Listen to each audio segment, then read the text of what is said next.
I would understand. Okay, me say we need personnel to do recovery. Let's say we need anesthetists, we need nurses, or we trained in recovery, you know. Or need hope. So that one. And don't say we say okay for normal nurse from water. If you don't me yet, do you get me? And it's a personnel no why. And near man I the recovery no. Yeah, the nipa no to normal ward. Nurse say the near man no kujina so yeah recovery na. Enye yana. That excuse of a man friend and kwasasem. Somebody is dying, save the person first. Obi ewa. Sometimes we cry oba.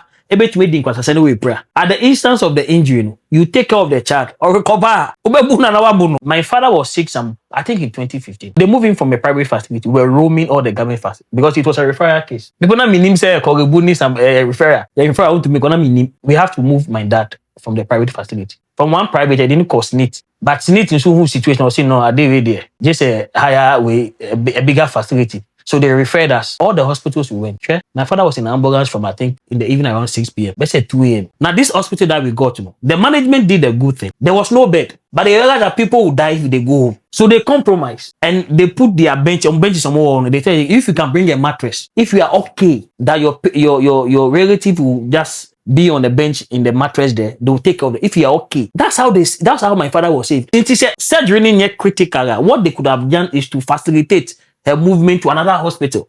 If it's urgent, do the surgery and look for alternative for her to go and recover. We are just trying to assume, say, because they didn't say it's a hospital, so we can only assume based on wisdom, say, hey, we are no more empty bed. And it's a personnel that treatment now. Why don't you move that bed? I get to say, yeah, a setup, but still we could have done something at least to save one of them, but to lose two. Are you saying that if it were the president that happened to be in that hospital, he wouldn't be taking care of it? They would have made a way. Very good. So what happened to the ordinary person? Sometimes it's just common sense. Let's apply common sense. There are so many beds. You can't tell me that there was no bed in the hospital. You saying that they did not call and they came. It doesn't make sense. Frankly speaking, it doesn't make sense. Because this woman that has died, maybe you that nurse or you that manager in that hospital, or you are Jim Kwan in the future. You see, the way we think in this country, sure, one of the things we also lack is how to think on the spot and provide solutions. You don't have I'm not working in the hospital, but I'm just going to apply common sense. And if I'm wrong, you guys can correct me. You don't have a recovery bed.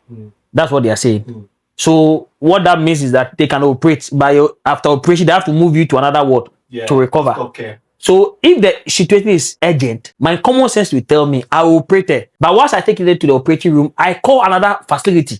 That okay, we have a patient we are operating. We can't transfer it because we have no referral bed. Can we do the post-op there and bring the patient there?